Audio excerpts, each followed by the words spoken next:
Savior, Lord, there is none like you.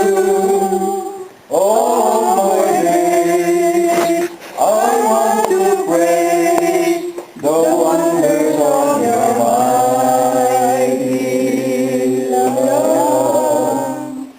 My comfort, my shelter, tower of refuge and strength. Let every breath, all that I am, never cease to worship you. Shout to the Lord of the earth, let us sing. Power and majesty, praise to the King. Mountains bow down and the seas will roar at the sound of your name. I sing for joy at the work of your hands. Forever I love you, forever I'll stand. Nothing compares to the promise I have. Shout to the Lord, all the earth, let us sing. Power and majesty, praise to the King. Mountains bow down and the seas will roar at the sound of your name. I sing for joy at the works of your hands. Forever I love you, forever I stand. Nothing compares to the promise I have in you. Nothing compares to the promise I have in you. Opportunity, and even though again, no, pero our heart is with you guys. Amen. And we have been for almost how many years dito? Yeah, long time. Yeah, it has been a long time. But I know that God has a purpose. We have deposited a lot of truths and His words in your heart. Yes. And I believe that, thank God for Sister Lucy and Brother Roger, who have this vision that kayo rin at patuloy, yun ay napakalaga. Amen. Thank God for them na they have, in spite of, there were many circumstances in our life that had happened, but we believe the Word of God, that Romans 8:28, all things will work together for good. Okay, to them that love God and were called according to His purpose. And what matters, as sinasabi ng Biblia, and we have to remember that He that endured to the end. Amen. It will not be numbers, okay? At the end of the day, it will be how much you have of the Lord in your life. Yeah. So, thank God, I thank God with exceeding joy tonight, because you know what? Because I was given the opportunity, Praise God. to share with you, to see you guys, Thank and God. kiss every one of you. Yes, truly. Imagine, I'm booked on August 4th, so almost more than a month na lang siya. Yeah. So preparing a lot of things and shipping a lot of stuff, okay, that needs to be done. But in all of this, we thank God, and here I am seeing you, napapatuloy, okay, and I hope that until the Lord comes, okay, you will be growing in Him. So, today, maybe kakaiba ng ating subject or topic. I will speak about the three things that God needs or desires or wants. Baliktad, no? Ang Diyos, meron siyang tatlong kailangan. Ang Diyos na lumikha ng lahat ng mga bagay ay meron siyang kailangan. Meron siyang gusto at meron siyang ninanasa. So, you know what? We are in a time now when God is revealing to many people what He is about. He's revealing to many people kung sino siya. Kasi we are in the last days. And if we are just waiting to die and go to heaven, and if that is our posture, we're gonna miss what is going on. Meaning, you're just complacent, you're just in a mediocre state. Di ba? And sa akin nakikita, you're not in that kind of state. Bakit? Nandito kayo. Okay? You should be there and there watching this and that. But you're here. Why? Because you love God and His Word. Yes. Because today is the day of salvation. Amen. Now, what I'm here to tell you, good folks, is that God has needs. Okay? He has a needs. So, Lord, kaya pumupunta dito, I have a needs. I got needs. Well, God has needs as well. Yeah. Sa pagkakalam nyo, man was created to satisfy these needs. Yeah. These three needs na babanggitin ko, there are more. Pero, siguro, I believe these things that God, tonight, He wants to be shared with you, only us men could satisfy these needs, okay? For most of us, that's tough. Sapagkat, bakit?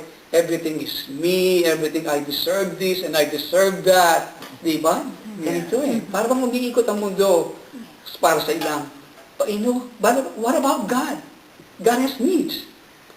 We are not thinking enough about this in America. Our sermons and books always seems to focus on what we are going to get from God or how we can use God in some manner. Di ba? Tingnan nyo. Sa mga bookstore, meron ba kayo nakita? God has needs? Wala. Di ba? O paano? We are far too self-centered. Di ba? Tignan nyo. We are seeking power and wisdom or money or healing. It is time we began to think about seeking God and finding out. Okay? It is that will please Him. Yeah. Amen? So we will discuss, these three things. It will take us a month or two to really finish them. I'll just discuss one. So, I believe the church kayo, okay, at this point is mature enough. You're mature enough after having been through Calvary, meaning you have experienced salvation, baptism with the Holy Spirit, okay? As we, over the years, di ba, nagpo-progress tayo. And then we're ready for the third and great climactic work of God.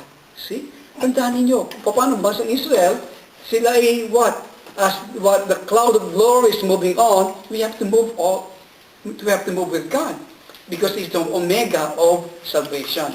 Now, the first thing that God needs is, ano palagay nyo? Pwede kayo magpuhula? Pwede kayo mag-guess? Ano palagay nyo kailangan ng Lord? Who created all things by the word of His mouth. So, what do you think that He needs? One. Sige. He needs us to preach the word. Yes. Thank God for Believe in that. Him. Believe in Him, yes. Love What else? God wants intimacy. Yes, intimacy. All of this it contributes to the things that God needs. What else? That all be saved. Yes, that all men shall be saved. So, pag sama-sama natin lahat ng yan, masasabi natin, God needs a house. Di ba? Kailangan niya ang isang bahay. He needs a house. So we will go through the scriptures. Hindi lang mag-aka-aka tayo. Tingnan natin ang kasulatan. Kung if He needs a house. Yeah, the Kaya nga places. sinasabi, you're the only one that can satisfy that. Okay? Amen. Sapagkat God will not dwell in an angel. Yeah. What did Jesus say in John 14:2? In my Father's house. Di ba? Oh yes, sinasabi niyo that's heaven. Okay. If that's heaven, great. Show me in the scripture where heaven is God's house. Meron ba sa scripture na ang heaven ang siyang bahay ng Diyos? No. It does not say that. Okay? So, don't you think that we should go by the scriptures? So, alam niyo ba kung sino ang house ng Father? Yeah. Yes. The temple. You know, God's house is? Yes. No. God's house is the Lord Jesus Christ. Yes. God's house. God the Father. Ang kanyang tahanan ay kanyang anak, si Jesus Cristo. Think about that. Well, the Bible says, ang sinasabi ng Bible, in Him dwells the fullness of God, okay, in bodily form. Yeah. In Him, in Colossians, dwells the fullness of the Godhead 2:9. in bodily form. Sa Kanya, okay, kaya sa Kristo, nananahanan ang kapuspusan ng Diyos. Yep. Okay, sa katawan tao. Di ba? So, yun ang nasa kasulatan yan. So, the scripture says much about God's house. So, before ito, before the revealing and the appearing of the Lord Jesus Christ, worldwide glory, and destroying Antichrist by the brightness of his glorious appearing, such in the passages declare of the coming of the Lord from heaven, sa Matthew 24, 1 Corinthians 15. Okay, that's a worldwide appearing of the Lord. Now, in 14th chapter of the Gospel of John, okay, yung binasa natin kanina, speaks of another coming. The coming of the Lord to the individual believer who keeps the words of Christ. Before the worldwide coming of the Lord in glory, dati muna Panginoon in individual believer. Okay? So this personal appearing is taught in the Scriptures in addition to the worldwide coming in which every eye shall see Him. Now, the coming of which John speaks is the coming of the Father. Ito, no? The coming of which John speaks in John 14:2 speaks of the coming of the Father and the Son to make their abode with the believer is the fulfillment of the Old Testament Feast of Tabernacles. See? Now, John 14:3. Bas, tignan nyo dyan. Open your Bible in John 14:3 and 14:18 at saka 14:23. So, John 14:3, John 14:18, John 14:23. So, unang babasa ng John 14:3. John 14:3, please. And I, Yes. and if I go and prepare a place for you, I come again and will receive you unto myself, that where I am, there you may be also. See, sino nagsasabi? Who's speaking here? Jesus, hindi ba? And if I go and prepare a place for you, I will come again and receive you unto myself. See? That where I am, there you may be also. So John 14:18, a very short one. John 14:18.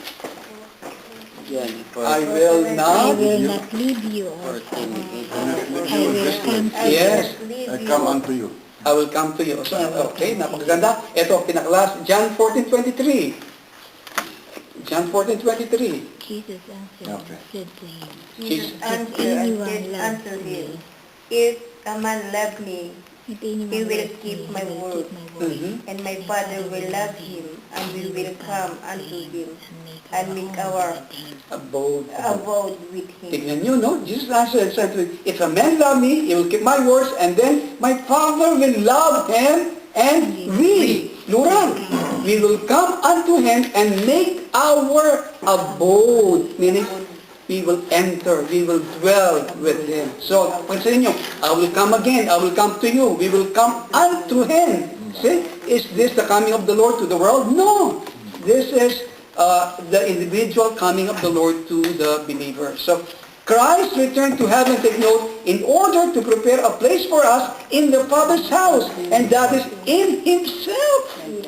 Kasi, tandaan niyo, when you read John 14, don't think about the physical or the outward thing. Think about within. Okay? Sapagkat the Father cannot dwell in flesh and blood. Hindi siya pwede maraan sa atin. He can only dwell in His Son. Hindi tayo karapat dapat.